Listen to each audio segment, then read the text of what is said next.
दिल्ली की मंत्री आतिशी ने शुक्रवार को कहा कि यमुना का जलस्तर बढ़ नहीं रहा है, अब धीरे धीरे कम हो रहा है। ये कल दोपहर 1 बजे तक स्थिर था, लेकिन ये 0.01 मीटर की दर से घट रहा है, इसलिए पानी कम होने में 1 दिन का समय लगेगा। देखिए, पानी का अच्छी खबर यह है दिल्ली वालों के लिए कि पानी का लेवल बढ़ नहीं रहा है। वो कल दोपहर से 1 बजे से शाम के 7 बजे तक स्टेबल रहा और अब बहुत धीमी गति से पानी घटना शुरू हो गया। लेकिन अभी 0.01 मीटर के रेट पर पानी घट रहा है, तो पानी का लेवल नीचे जाने में अभी आप मान लीजिए 1 दिन तो लगेगा। तो जो अभी की स्थिति है पानी के एरियाज में इसलिए भर रहा है क्योंकि अब सारे ड्रेन्स भर गए हैं और अब ड्रेन्स में पानी वापस जा रहा है और इस वजह से बैकफ्लो की वजह से अब कई एरियाज में पानी भर रहा है। अभी पंपिंग भी संभव नहीं है। पंपिंग इसलिए संभव नहीं है क्योंकि पानी पंप करके तो यमुना में ही जाना होता है और जब यमुना का वाटर लेवल इतना हाई है तो इसलिए अभी सड़कों से पानी पंप करके भी निकालना संभव नहीं है। उन्होंने कहा, पंपिंग अब संभव नहीं है क्योंकि पानी को यमुना में ही जाना होगा और यमुना का जल स्तर पहले से ही ऊंचा है। दिल्ली की क्षमताओं और उसके तटबंधों का परीक्षण किया जा रहा है। अच्छी बात यह है कि पानी अब धीरे धीरे नीचे जा रहा है। सबसे बस मेरी ये रिक्वेस्ट है कि जिसको घर से निकलने की ज़रूरत नहीं है वो अपने घर में रहे, कि सड़कों पर जो सिर्फ इमरजेंसी रिक्वायरमेंट्स हैं उनके लिए से ट्रैफिक चले। लेकिन बारिश हुई नहीं, यमुना के स्तर में भी कमी आ रही है, लेकिन कल की तुलना में ज़्यादा जलभराव आज दिख रहा है, खासकर जो ITO का इलाका है या इंद्रप्रस्थ का इलाका है। देखिए, उसमें बारिश की वजह से ये पानी नहीं भर रहा है। ये इसलिए भर रहा है कि जिन जिन एरियाज में कल जल भराव हुआ है अब उनकी ड्रेन्स भी सारी भर गई हैं।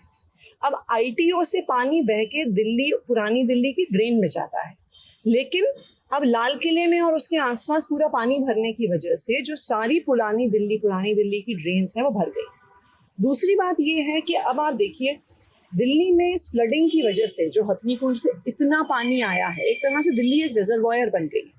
अब दिल्ली की भी सारी कैपेबिलिटीज, सारी जो एम्बैंकमेंट्स हैं उनकी कैपेबिलिटीज टेस्ट हो रही हैं। हालांकि हमारी पूरी टीम लगातार 24 घंटे काम कर रही है। NDRF का भी सपोर्ट है, आर्मी के इंजीनियरिंग विंग का भी सपोर्ट है, लेकिन परिस्थिति मुझे लगता है कि अभी 10-12 घंटे लगेंगे परिस्थिति को धीरे धीरे नॉर्मलाइज होने। कई बार ये हमें कल जो दिखा कि IP स्टेट के पास जो आपका जो ड्रेन का रेगुलेटर है उसमें कुछ खराबी आई थी, जो सौरभ भारद्वाज ने ट्वीट करके जानकारी भी दी होगी थी, रात में वहाँ पे थे और बताया जा रहा है ITO के पास भी किसी रेगुलेटर में कुछ दिक्कत आई है, तो कब तक दुरुस्त किया जाएगा और उसके कारण कब तक जल बेसिकली वो एक ही रेगुलेटर है। सौरभ भारद्वाज जी रात भर वहाँ पे थे, मैं भी बस अभी वहीं ही जा रही हूँ।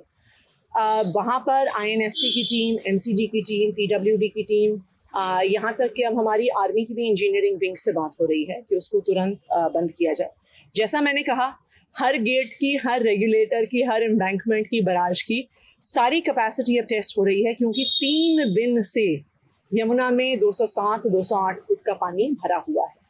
अब बस धीरे धीरे जैसे पानी का स्तर नीचे जाएगा उसी के बाद ये सारी परिस्थितियां सुधरेंगी। मेरी बस दिल्ली वालों से अपील है कि जिसको घर से निकलने की ज़रूरत नहीं है, चाहे वो दिल्ली के किसी हिस्से में रहते हैं, वो आज नहीं निकलें क्योंकि चाहे अनचाहे में वो सेंट्रल दिल्ली को हिट करते हैं और अगर वहाँ पे ट्रैफिक जैम होगा तो जो भी इमरजेंसी सप्लाईज हैं जो हमें इवैक्यूएशन करना है उस पर प्रभाव पड़ेगा। ये जल भराव जो काफी ज्यादा दिख रहा है, कब तक इसमें कमी आ सकती है? देखिए, ये जल भराव तो तब कम होगा जब यमुना जी का पानी कम होगा। तो जैसे जैसे पानी कम होगा तो ड्रेन्स के पानी को हम पंप करके यमुना में डाल पाएंगे, लेकिन जब तक यमुना का लेवल थोड़ा और डाउन नहीं होता है तब तक ड्रेन्स की पंपिंग पॉसिबल नहीं। आपने कहा ये किसी आदमी के कारण नहीं, लेकिन बीजेपी खुले तौर पे आरोप लगा रही है। अनुराग ठाकुर जो केंद्रीय मंत्री, उनका कल बयान है कि कुछ लोग जो शीश महल में रहते हैं वो दूसरों पे आरोप लगाते हैं, वो दूसरों का जज कर रहे हैं।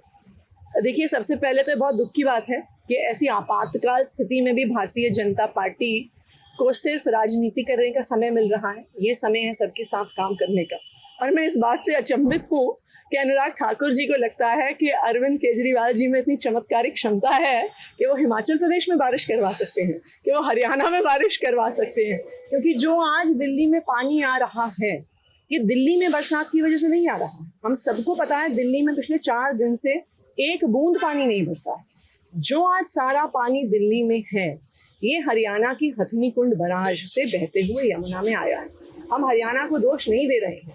जैसा कि शेखावत जी ने हमें बताया, ये हथनी कुंड बराज में रिजर्वॉयर नहीं है, वहां पर पानी रोकने की कैपेबिलिटी नहीं है। तो उनके पास हिमाचल से जितना पानी आया, उत्तराखंड से जितना पानी आया, उनके पास कोई ऑप्शन नहीं है उसको यमुना में छोड़ने के अलावा।